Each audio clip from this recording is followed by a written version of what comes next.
আজকে মূলত মাননীয় প্রধান উপদেষ্টা ডেকেছেন। তার ডাকে আজকে বিভিন্ন ধর্মের নেতৃত্বশীল ব্যক্তিবর্গ তারা এসেছেন এবং দেশের বিভিন্ন প্রান্ত থেকে সবাই আজকে সমবেত হয়েছেন। আমরা বাংলাদেশের মানুষ কেমন আছি, বিশেষ করে আমাদের অন্য ধর্মাবলম্বী যারা আছেন মুসলিম ছাড়া, তারা কেমন আছেন, তারা তাদের সেই অবস্থা ব্যক্ত করেছেন।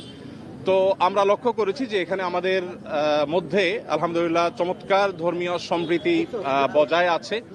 সেটিকে সামনে আরো কিভাবে ভালোভাবে ধরে রাখা যায় সেজন্য আজকে আমরা কথা বলেছি, সবাই মন খুলে সবাই যার যার মতামত ব্যক্ত করেছেন। মাননীয় প্রধান উপদেষ্টা মহোদয় তিনি আমাদের কথাগুলো খুব মনোযোগ দিয়ে শুনেছেন এবং তিনি বলেছেন যে একটি সুন্দর সম্প্রীতির বাংলাদেশ, যে বাংলাদেশে কোনো ভয় থাকবে না, সেটি গড়বার জন্য তারা কাজ করছেন। এবং আমরা আমাদের জায়গা থেকে বলেছি যে এদেশের ওলামায়ে কেরাম, এদেশের ধর্মীয় নেতৃত্ব তারা তাদের জায়গা থেকে অত্যন্ত দায়িত্বশীল এবং দায়িত্বশীলতার কারণে কিন্তু আপনারা দেখেছেন যে আইনজীবী আলিফ হত্যাকাণ্ডের পরে সারা বাংলাদেশে মুসলমানরা অত্যন্ত ধৈর্য এবং সংযমের পরিচয় দিয়েছেন। বিগত সরকারের শেষের দিকে আপনারা দেখেছেন ফরিদপুরে দুইজন মসজিদের নির্মাণ শ্রমিককে অত্যন্ত নির্মমভাবে অন্য ধর্মাবলম্বীরা হত্যা করার পরও গোটা দেশের মুসলমানরা অত্যন্ত সংযমের পরিচয় দিয়েছেন। আমরা এটিকে যেমন সাধুবাদ জানিয়েছি, ঠিক তেমনিভাবে এটিকে ধরে রাখবার জন্য সংগ্রাম চালাচ্ছি। এখানে সিনিয়র বিভিন্ন ব্যক্তিবর্গ ছিলেন, জাতীয় মসজিদ বায়তুল মোকাররমের সম্মানিত খতিব ছিলেন, আন্দরকুল্লাহ শাহী মসজিদের খতিব সহ অন্যান্য ব্যক্তিবর্গ ছিলেন। প্রত্যেকেই একই সুরে কথা বলেছেন যে আমরা সম্প্রীতির বাংলাদেশ গড়ে তুলতে চাই। বাংলাদেশের মানুষ যেভাবে ধর্মীয় সম্প্রীতির উজ্জ্বল উদাহরণ তৈরি করেছে, এটা পৃথিবীতে আসলেই বিরল। কোনো প্রপাগান্ডায় যেন আমরা কেউ কোনোভাবে পা না দিই এবং আমরা যেন সবাই ঐক্যবদ্ধ থাকি, সেজন্য সবাই এখানে কথা বলেছেন। মুসলিমরা ছাড়াও অন্য ধর্মাবলম্বী যে সমস্ত নেতৃবর্গ ছিলেন তারাও কথা বলেছেন। তো আমরা আশা করছি যে একটা সম্প্রীতির বাংলাদেশ যেটি ইতিমধ্যে আলহামদুলিল্লাহ আছে, সেটিকে আরো ভালো জায়গা আমরা নিয়ে যেতে পারবো এবং পৃথিবীর কাছে উজ্জ্বল উদাহরণ হিসেবে আমরা দাঁড় করাতে পারবো। এখানে প্রত্যেকে যার যার জায়গা থেকে চেষ্টা করেছেন এই কথা বলার জন্য যে আমরা শান্তি সম্প্রীতি রক্ষা করবার জন্য কাজ করছি।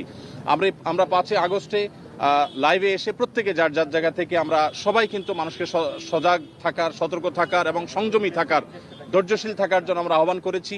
এবং আলিফ হত্যাকাণ্ডের পরও আমরা প্রত্যেকে যার যার জায়গা থেকে মানুষকে সংযমী থাকার আহ্বান করেছি। ইসলাম আমাদেরকে অন্য ধর্মাবলম্বীর ব্যাপারে যথেষ্ট দায়িত্বশীল আচরণ করতে বলে। আমাদের প্রিয় নবী সাল্লাল্লাহু আলাইহি ওয়াসাল্লাম আমাদেরকে মানুষ হিসাবে অন্য ধর্মাবলম্বীদেরকে মর্যাদা দিতে শিখিয়েছে এবং সেই শিক্ষা ধারণ করবার কারণে বাংলাদেশের মানুষের মধ্যে সাম্প্রদায়িক সম্প্রীতি তৈরি হয়েছে।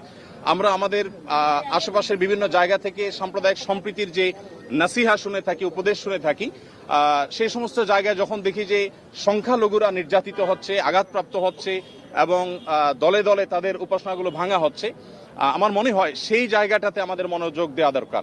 আমাদের দেশে সংখ্যালঘু ভাইরা তারা নিরাপদ আছেন, আজ নিরাপদ থাকবেন, তাদেরকে নিরাপদ রাখবার জন্য আমাদের সরকার যেমন কাজ করছে, ধর্মীয় নেতৃত্ব তারা তাদের জায়গা থেকে কাজ করছেন।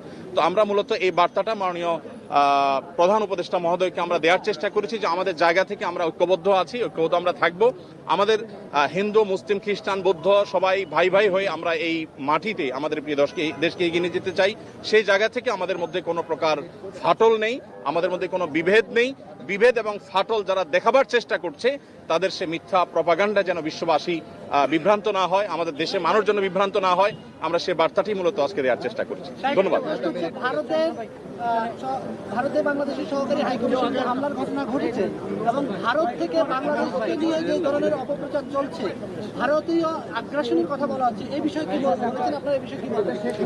এই বিষয়ে আমার পাশে আব্দুল্লাহ বিন আব্দুর রাজ্জাক আছেন, উনি ওনার বক্তব্যে বলেছেন, আরো বক্তারা বলেছেন ভারতে বিশেষ করে আমাদের সেখানে যে সমস্ত সংখ্যালঘু নির্যাতন হচ্ছে আর সেখানে যে সমস্ত সহিংস ঘটনা ঘটছে, যেমন এই যে উপ হাই কমিশনারের হামলার কথা আপনি বলেছেন, এগুলোর কারণে আসলে আমাদের কথা বলা দরকার। আমাদের রাষ্ট্রীয়ভাবে মাননীয় প্রধান উপদেষ্টা মহোদয়কে বলা হয়েছে যে তিনি যেন তার জায়গা থেকে, সরকার জায়গা থেকে কথাগুলো বলেন।